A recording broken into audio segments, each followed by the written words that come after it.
Capítulo 10. Mata Escura. Os mortos caminham. A mágica de Raistlin. A única coisa que Tannis sentiu quando entrou na floresta foi alívio por poder sair do brilho do sol do outono. O meio-elfo lembrou-se de todas as lendas que tinha ouvido sobre a Mata Escura, histórias de fantasmas contadas em volta da fogueira à noite, e não se esqueceu da premonição de Raistlin. Mas tudo que Tannis sentiu é que a floresta era muito mais viva do que qualquer outra que ele já havia entrado. Ela não estava mergulhada num silêncio mortal, como o que eles tinham experimentado antes. Pequenos animais chiureavam em meio à vegetação. Pássaros batiam suas asas nos galhos mais altos. Insetos com asas de um colorido alegre passavam voando. Folhas farfalhavam e se agitavam. Flores balançavam, embora nenhuma brisa as tocasse, como se as plantas se deliciassem por estarem vivas.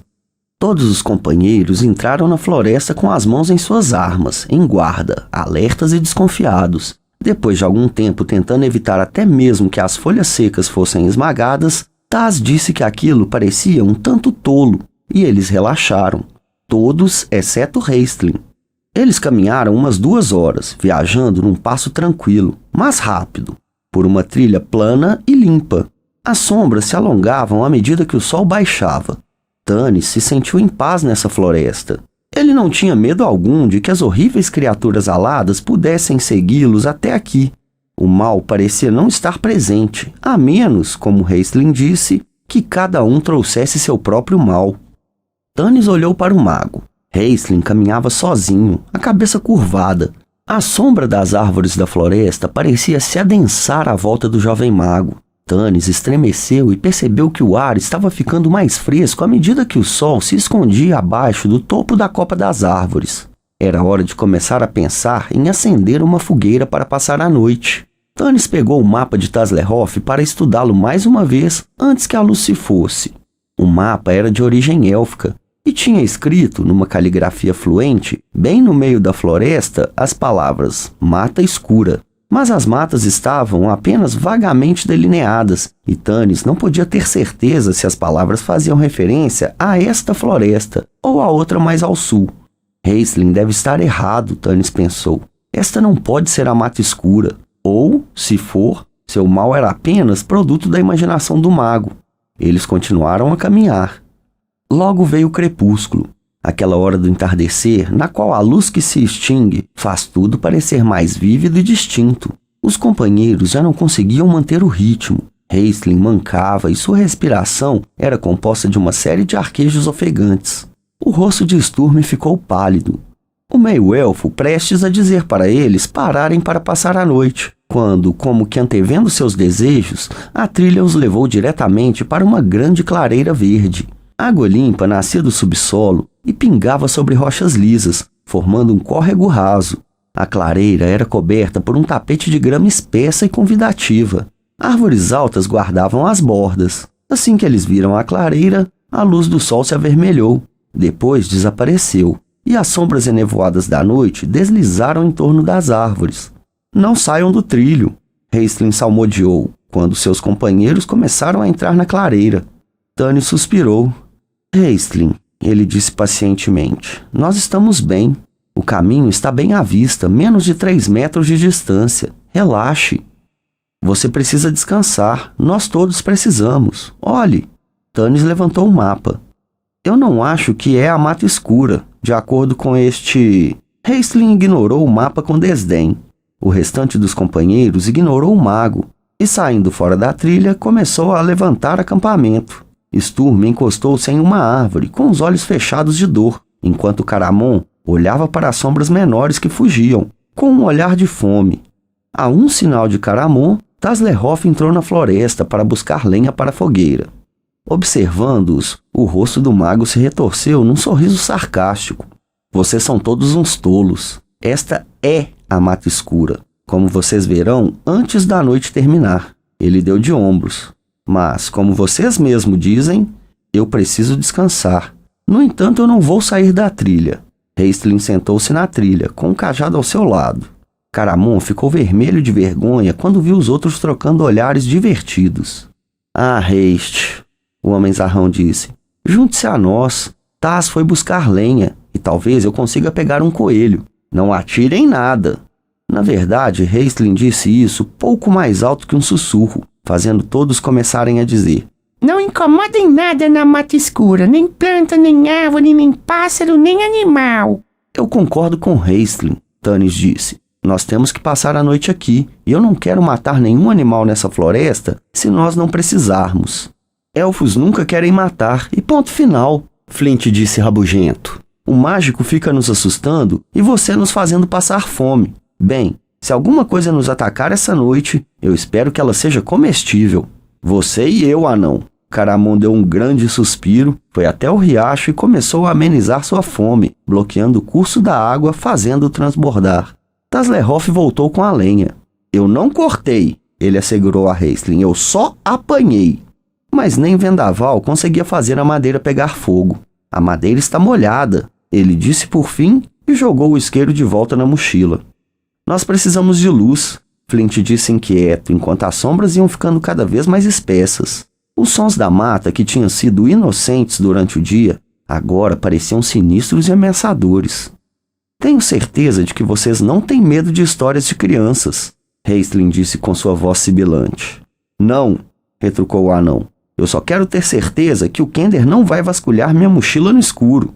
Muito bem, disse Raistlin com uma gentileza incomum.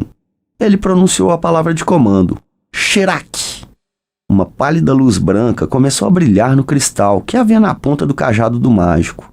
Era uma luz fantasmagórica, que pouco ajudava a iluminar a escuridão. Na verdade, ela parecia enfatizar a ameaça da noite. Pronto, agora vocês têm luz, o mago sussurrou calmamente. Ele fincou a parte de baixo de seu cajado no chão molhado. Foi aí que Tanis percebeu que sua visão de elfo tinha sumido. Ele deveria ser capaz de ver o contorno avermelhado de seus companheiros, mas eles não eram mais que sombras mais escuras contra a escuridão estrelada da clareira.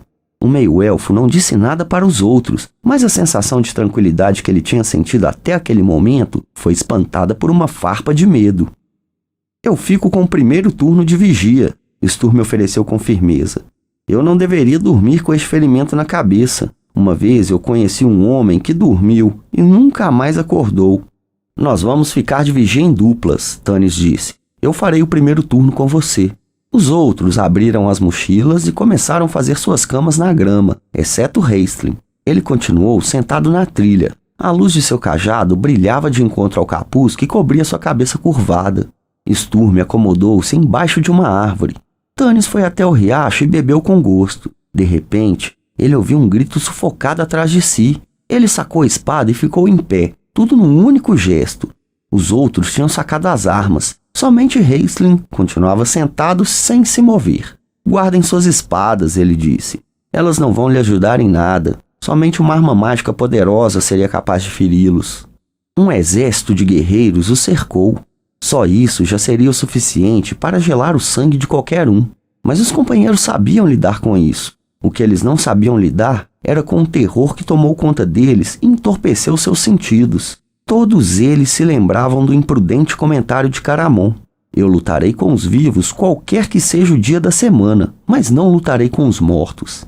Estes guerreiros estavam mortos.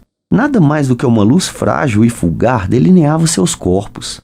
Era como se o calor humano que tinha sido deles enquanto eles estavam vivos houvesse permanecido de forma assustadora depois da morte.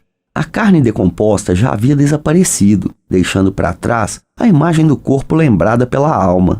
A alma aparentemente se lembrava de outras coisas também. Os guerreiros estavam vestidos com armaduras antigas recordadas. Cada guerreiro carregava armas recordadas, capazes de causar mortes muito bem lembradas. Mas os mortos-vivos não precisavam de armas. Eles podiam matar só com medo ou com o toque de suas mãos frias, como túmulos. Como podemos lutar com essas coisas? Tanis pensava desesperadamente. Ele, que nunca havia sentido medo diante de inimigos de carne e osso. O pânico o envolveu, e ele pensou em gritar para os outros correrem. Muito irritado, o meio-elfo se esforçou para se acalmar, para avaliar a realidade. Realidade. Ele quase riu da ironia. Fugir era inútil. Eles se perderiam se ficassem separados. Eles tinham que ficar e enfrentar o problema, de alguma forma. Ele começou a andar na direção dos guerreiros fantasmas. Os mortos não diziam nada, nem faziam qualquer gesto ameaçador. Eles simplesmente ficavam lá, bloqueando o caminho. Era impossível contá-los, pois alguns deles passavam a existir enquanto outros desapareciam, só retornando quando seus camaradas desapareciam. Não que isso fizesse muita diferença, Tanis admitiu para si mesmo, sentindo o suor frio escorrendo pelo seu corpo. Um desses guerreiros mortos-vivos sozinho seria capaz de matar todos nós simplesmente erguendo a mão. Quando Raistlin chegou perto dos guerreiros, o meio-elfo viu um lampejo de luz, o cajado de Raistlin. O mago estava de pé, apoiando em seu cajado à frente dos companheiros agrupados. Tanis caminhou até ficar ao seu lado. A luz pálida do cristal refletia no rosto do mago, fazendo com que ele ficasse quase tão fantasmagórico quanto os rostos dos mortos que se encontravam diante dele. "Bem-vindo à Mata Escura, Tanis", o mago disse. "Raistlin", Tanis disse reprimindo seus sentimentos. Ele tentou mais de uma vez, até conseguir que sua garganta seca emitisse um som. "O que é isso?" "As seclas espectrais", o mago murmurou sem tirar os olhos deles. "Nós estamos com sorte." "Sorte?" Tanis repetiu incrédulo. "Por quê?" "Estes são espíritos de homens que prometeram realizar uma tarefa. Eles não cumpriram essa promessa, e a pena deles é realizar essa mesma tarefa repetidamente, até conseguirem sua liberação e encontrarem o verdadeiro descanso na morte." "Em nome do abismo, como é que isso é ter sorte?" Tanis sussurrou irritado, liberando seu medo na forma de raiva. "Talvez eles tenham feito a promessa de eliminar todos aqueles que entrarem na floresta." "É possível." Raistlin deu uma olhada rápida no meio-elfo. "Embora eu não acredite nisso, mas nós vamos descobrir." Antes que Tanis tivesse chance de reagir, o mago se afastou do grupo e encarou os espectros. "Haste!" Caramon disse com a voz entrecortada e começando a ir para a frente, empurrando os outros para fora de seu caminho. "Mantenha-o aí atrás, Tanis!" Raistlin ordenou asperamente. "Nossas vidas dependem disto." Segurando o braço do guerreiro, Tanis perguntou a Raistlin: "O que é que você vai fazer?" "Eu vou fazer uma mágica que permitirá que nós nos comuniquemos com eles. Eu sou capaz de captar seus pensamentos. Eles vão falar através de mim." O mago jogou a cabeça para trás. Seu capuz escorregou. Ele esticou os braços para frente e começou a falar. "Ast Bilak Parbiladar, Su Tangus Moipar." Ele murmurou, depois repetiu a mesma frase 3 vezes. No momento em que Raistlin falou, a multidão de guerreiros se abriu e uma figura mais espantosa e mais aterrorizadora do que as outras apareceu. O espectro era mais alto do que os outros e usava uma coroa bruxuleante. Sua armadura pálida era ricamente decorada com joias escuras. Seu rosto mostrava o sofrimento e a angústia mais terríveis. Ele se adiantou na direção de Raistlin. Caramon engoliu em seco e desviou os olhos. Tanis não ousava falar nem gritar, com medo de perturbar o mago e anular a magia. O espectro levantou uma mão sem carne e a esticou lentamente até tocar o mago. Tanis tremia. O toque do espectro significava morte certa, mas Raistlin em transe não se movia. Tanis se perguntava se o mago tinha visto a mão fria indo de encontro ao seu coração. Então Raistlin falou: "Você que está morto há muito tempo, use minha voz para nos falar de sua profunda tristeza. Depois, deixe-nos atravessar essa floresta, pois nossa intenção não é má, como você verá se ler nossos corações." A mão do espectro parou abruptamente. Os olhos pálidos examinaram cuidadosamente o rosto de Raistlin. Depois, bruxuleando na escuridão, o espectro se curvou diante do mago. Tanis engoliu em seco. Ele já conhecia o poder de Raistlin, mas isto... Raistlin curvou em retribuição. Depois caminhou até ficar ao lado do espectro. Seu rosto estava quase tão pálido quanto o da figura fantasmagórica ao seu lado. O vivo morto e o morto vivo, Tanis pensou, estremecendo. Quando Raistlin falou, sua voz não era mais o sussurro sibilante do frágil mago. Era profunda, grave, transmitia autoridade e se fez ouvir em toda a floresta. Era um som frio e sem emoção, que parecia vir de algum lugar debaixo do solo. "Quem são vocês que invadem a Mata Escura?" Tanis tentou responder, mas sua garganta tinha ficado completamente seca. Caramon ao seu lado não conseguia nem levantar a cabeça. Então, Tanis percebeu um movimento ao seu lado. O Kender. Praguejando contra si mesmo, Tanis tentou segurar Taslehoff, mas era tarde demais. A pequena figura correu, balançando a cabeça até a luz do cajado de Raistlin e ficou em pé diante do espectro. Taslerhoff curvou-se respeitosamente. Eu sou Taslerhoff Pés Ligeiros, ele disse. Meus amigos, ele agitou sua pequena mão na direção do grupo, chamam-me de Taz. Quem é você? Isso não importa muito, a voz sepulcral entoou. Saiba apenas que somos guerreiros de uma época há muito tempo esquecida. É verdade que vocês deixaram de cumprir uma promessa e é por isso que vocês estão aqui? Taz perguntou com interesse. É verdade. Nós prometemos proteger essas terras. E então, a montanha ardente veio dos céus. As terras se partiram. Coisas malignas rastejaram para fora das entranhas da terra.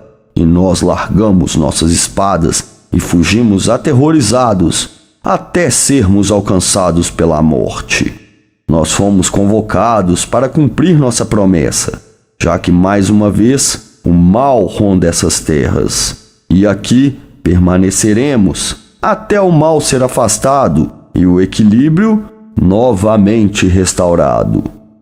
De repente, Raistlin deu um grito estridente e jogou a cabeça para trás. Seus olhos rolaram para cima, até seus companheiros poderem ver apenas a parte branca deles. Sua voz transformou-se em 1000 vozes gritando ao mesmo tempo. Isso assustou até o Kender, que deu um passo para trás e olhou inquieto para Tanis. O espectro levantou a mão num gesto de comando e o tumulto cessou, como se tivesse sido tragado pela escuridão. Meus homens querem saber por que razão vocês entraram na Mata Escura. Se for para o mal, vocês descobrirão que causaram o mal a si mesmos, pois não viverão para ver as luas nascendo. Não para o mal, claro que não, Taslerhoff disse apressadamente. Sabe, é uma longa história, mas nós não estamos com pressa de ir a lugar algum, e obviamente vocês também não, então eu vou contá-la para vocês. Para começar, nós estávamos na hospedaria Derradeiro Lar, em Solace. Vocês provavelmente não a conhecem. Eu não tenho certeza há quanto tempo ela existe, mas ela não existia na época do cataclismo, e parece que vocês já existiam. Bem, nós estávamos lá, ouvindo o velho falar sobre Uma, e o velho, não Uma, pediu à lua dourada que cantasse sua canção. E ela disse, que canção? E depois ela cantou. E tinha um seguidor que achava que era um crítico de música, e Vendaval, que é aquele homem alto ali, empurrou o seguidor no fogo. Bom, foi um acidente, ele não fez de propósito, mas o seguidor pegou fogo como uma tocha, você precisava ver. E aí, o velho me deu o cajado e disse, derrube-o, e eu o derrubei, e o cajado se transformou em cristal azul, e as chamas se apagaram e... Cristal azul! A voz do espectro saiu do fundo da garganta de Raistlin, enquanto ele começou a andar na direção deles. Tanis e Sturm saltaram para a frente, agarraram Taz e o arrastaram para fora do caminho. Mas o espectro parecia apenas interessado em examinar o grupo. Seus olhos bruxuleantes fixaram-se em Lua Dourada. Levantando a mão pálida, ele fez um sinal para ela se aproximar. Não! Vendaval tentou impedir que ela saísse de perto dele, mas ela o empurrou de lado gentilmente e se adiantou até ficar de frente ao espectro, o cajado em suas mãos. O exército fantasma o cercou. De repente, o espectro sacou a espada de sua bainha pálida. Ele a segurou bem acima da sua cabeça e uma luz branca, tingida com uma chama azul, bruxuleou dentro da lâmina. Olha o cajado, Lua Dourada disse respirando fundo, chocada. O cajado tinha um brilho azul claro, como se estivesse respondendo à espada. O rei fantasmagórico virou-se na direção de Raistlin e esticou sua mão pálida na direção do mago em transe. Caramon deu um mugido rouco e se livrou do aperto de Tanis. Sacando a espada, ele a enfiou no guerreiro morto. A lâmina penetrou o corpo, que piscava, mas foi Caramon que gritou de dor e caiu no chão se contorcendo. Tanis e Sturm ajoelharam-se a seu lado. Raistlin olhava para a frente, sua expressão inalterada, inerte. Caramon, onde... Tanis o segurou, tentando freneticamente ver onde o homenzarrão estava ferido. Minha mão... Caramon balançava para frente e para trás, chorando, com a mão esquerda, a mão com que ele empunhava a espada, enfiada debaixo de seu braço direito. Qual é o problema? Tanis perguntou. Depois, vendo a espada do guerreiro no chão, ele entendeu. A espada de Caramon estava coberta de cristais de gelo. Tanis olhou aterrorizado. e viu a mão do espectro se fechar em volta do punho de Raistlin. Um estremecimento percorreu o delicado corpo do mago. Sua face se contorcia de dor, mas ele não caiu. Os olhos do mago estavam fechados, as linhas de cinismo e amargura eliminadas, e a paz da morte tomou conta dele. Tanis assistia a tudo estupefato, apenas parcialmente ciente dos roucos gritos de Caramon. Ele viu o rosto de Raistlin se transformar novamente, desta vez impregnado em êxtase. A áurea de poder do mago se intensificou, a tela brilhar em volta dele com um esplendor quase palpável. "Nós fomos invocados", Raistlin disse. A voz era dele mesmo, mas não soava como nenhuma outra que Tanis o tivesse visto usar. "Nós temos de partir!" O mago voltou as costas para eles e caminhou para dentro da mata. A fantasmagórica mão descarnada do rei ainda segurava a dele. O círculo de mortos-vivos abriu-se para deixá-los passar. "Pare-os", Caramon resmungou. Ele se levantou cambaleando. "Nós não podemos." Tanis se esforçou para segurá-lo, até que, por fim, o homem-zarrão caiu nos braços do meio-elfo, chorando como uma criança. "Nós vamos segui-lo. Ele vai ficar bem. Ele é um mage, Caramon. Nós não entendemos. Nós vamos..." Os olhos dos mortos-vivos bruxuleavam com uma luz profana enquanto eles observavam os companheiros passarem por eles e entrarem na floresta. O exército espectral se fechou em formação atrás deles. Os companheiros entraram em uma batalha furiosa. Barulho de aço, de vozes estridentes de homens feridos gritando por socorro. Tão real era o embate dos exércitos na escuridão que Sturm sacou a espada por puro reflexo. O tumulto deixou-o surdo, e ele abaixou e se esquivou de ataques invisíveis que ele sabia que eram dirigidos contra ele. Ele agitava a espada, desesperado, no ar negro da noite, sabendo que ele estava condenado e que não havia escapatória. Ele começou a correr e, de repente, saiu desajeitadamente da floresta em uma clareira deteriorada e sem vegetação. Raistlin estava em pé diante dele, sozinho. Os olhos do mago estavam fechados. Ele suspirou gentilmente. Depois caiu no chão. Sturm correu até ele. Depois Caramon apareceu e quase derrubou Sturm no afã de chegar perto de seu irmão e colhê-lo carinhosamente em seus braços. Um a um, os outros surgiram como que guiados até a clareira. Raistlin ainda estava murmurando palavras estranhas, desconhecidas. Os espectros desapareceram. "Haste", Caramon soluçava. As pálpebras do mago piscaram e se abriram. "Drenou minha energia", ele sussurrou. "Eu preciso descansar." "E descansar, vós irei." Retumbou uma voz viva. Tanis respirou aliviado, enquanto levava a mão ao punho de sua espada. Rapidamente ele e os outros pularam para a frente de Raistlin para protegê-lo, formando um círculo, com os rostos voltados para fora, olhando para a escuridão. Então a lua prateada apareceu, de repente, como se uma mão a tivesse produzido debaixo de um cachecol de seda preta. Agora eles podiam ver a cabeça e os ombros de um homem em pé entre as árvores. Seus ombros nus eram tão largos e tão fortes quanto os de Caramon. Seus cabelos longos caíam em cachos em volta de seu pescoço. Seus olhos eram claros e tinham um brilho frio. Os companheiros escutaram um farfalhar na vegetação e viram um brilho da ponta de uma lança sendo levantada, apontando para Tanis. "Abaixem vossas armas insignificantes", o homem avisou. "Vocês estão cercados e não têm chance alguma." "Um ardil", Sturm grunhiu, mas enquanto ele falava, ouviu-se o som terrível de galhos de árvores estalando e quebrando. Mais homens apareceram, cercando-os, todos armados com lanças que faiscavam sob a luz do luar. O primeiro homem caminhou rapidamente na direção deles, e os companheiros compreenderam maravilhados, e suas mãos relaxaram rapidamente o aperto no punho das armas. Na verdade, o homem não era um homem, era um centauro. Humano da cintura para cima, ele tinha o corpo de um cavalo da cintura para baixo. Ele galopou para a frente com graça, músculos poderosos formando ondas em seu peito largo. Os outros centauros foram para a trilha, obedecendo a um gesto de comando. Tanis colocou sua espada na bainha. Flint espirrou. "Vocês devem vir conosco", o centauro ordenou. "Meu irmão está doente", Caramon rosnou. "Ele não pode ir a lugar algum." "Coloque-o nas minhas costas", o centauro disse amigavelmente. "Na verdade, se estiverem cansados, algum de vocês poderão cavalgar até o lugar para onde vamos." "Onde é que você está nos levando?", Tanis perguntou. Vocês não estão em posição de fazer perguntas. O centauro esticou a mão e cutucou as costas de Caramon com sua espada. Nós viajaremos rápido e para longe. Eu sugiro que vocês cavalguem, mas não temam. Ele se curvou diante de Lua Dourada, estendendo a perna dianteira e levantando a mão ao cabelo mal cuidado. Nada de mal lhes acontecerá esta noite. Eu posso cavalgar, Tanis, por favor, implorou Taslehoff. Não confie neles. Flint deu um espirro violento. Eu não confio neles, Tanis murmurou. Mas não me parece que temos muita escolha. Hastling não pode andar. Vá em frente, Tas. O resto de vocês também. Caramon, desconfiado, franzindo a testa para os centauros, levantou o irmão nos braços e o colocou nas costas de um desses meio homem, meio animal.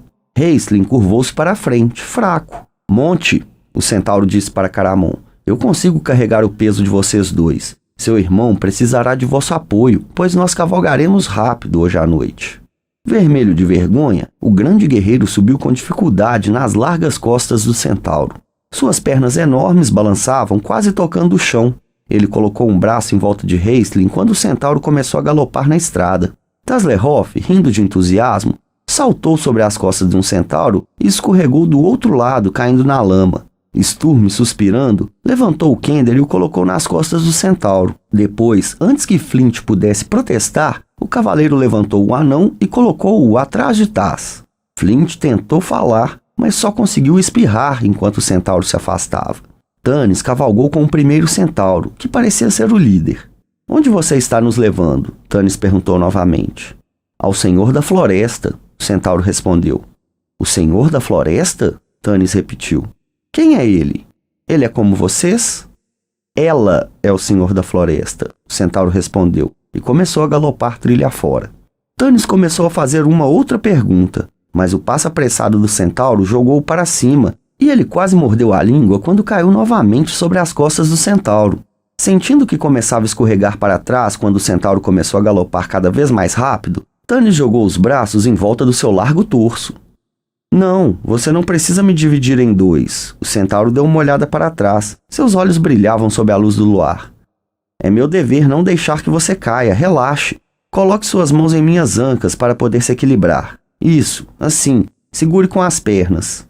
Os centauros saíram da trilha e adentraram a floresta. O luar foi imediatamente engolido pelas árvores densas. Tanis sentiu os galhos golpeando suas roupas quando eles passavam. O centauro nunca desviou ou diminuiu a velocidade durante o galope, e Tanis só podia concluir que ele conhecia bem o caminho, uma trilha que o meio-elfo não conseguia ver. Pouco tempo depois, o ritmo começou a diminuir, e o centauro finalmente parou. Tanis não conseguia enxergar por causa da fumaça. Ele sabia que seus companheiros estavam por perto, pois ouvia a respiração curta de Hastling, a armadura de Caramon que chacoalhava e o incessante espirrar de Flint. Até a luz do cajado de Hastling tinha se apagado. Existe uma mágica poderosa nesta floresta, um mago sussurrou baixinho quando Tanis lhe perguntou sobre isso. Esta mágica dissipa todas as outras. O desconforto de Tanis aumentou. Por que estamos parando? Porque vocês estão aqui. Desmontem, o centauro ordenou bruscamente. Onde é aqui? Tanis escorregou das costas largas do centauro para o chão. Ele olhou à sua volta, mas não conseguia ver coisa alguma. Aparentemente, as árvores impediam que até mesmo o menor clarão do luar ou das estrelas chegasse até a trilha. Vocês estão no centro da mata escura, o centauro respondeu. E agora eu vos digo, passem bem ou mal, dependendo do veredito do Senhor da Floresta. Espere um minuto, gritou Caramon com raiva. Você não pode nos deixar aqui no meio dessa floresta, cegos como gatinhos recém-nascidos. Parem-nos, Tanis ordenou, procurando sua espada, mas sua arma havia sumido. Uma explosão de palavrões de Sturm indicava que o cavaleiro tinha descoberto a mesma coisa. O centauro riu. Tanis ouviu cascos batendo na terra macia e galhos de árvores se agitando. Os centauros haviam partido. Já vão tarde, Flint disse enquanto espirrava. Estamos todos aqui? Tanis perguntou, esticando a mão e sentindo o confortante e forte aperto de Sturm. Eu estou aqui, disse Taslehoff com a voz esganiçada. Ah, Tanis, não foi maravilhoso? Quieto, Taz, Tanis disse rapidamente. E os da planície? Nós estamos aqui, disse Vendaval desconsolado. Sem armas. Alguém tem alguma arma? Tanis perguntou. Não que fosse ajudar muito nessa maldita escuridão, ele completou num tom irritado. Eu tenho meu cajado. A voz baixa de Lua Dourada disse suavemente. E que arma formidável ele é, filha de Quexu, disse uma voz grave. Uma arma para o bem, que foi criada com a intenção de combater enfermidades, ferimentos e doenças. A voz invisível ficou triste. Hoje em dia, ela será usada como uma arma contra as criaturas do mal, que tentam encontrá-la e bani-la deste mundo.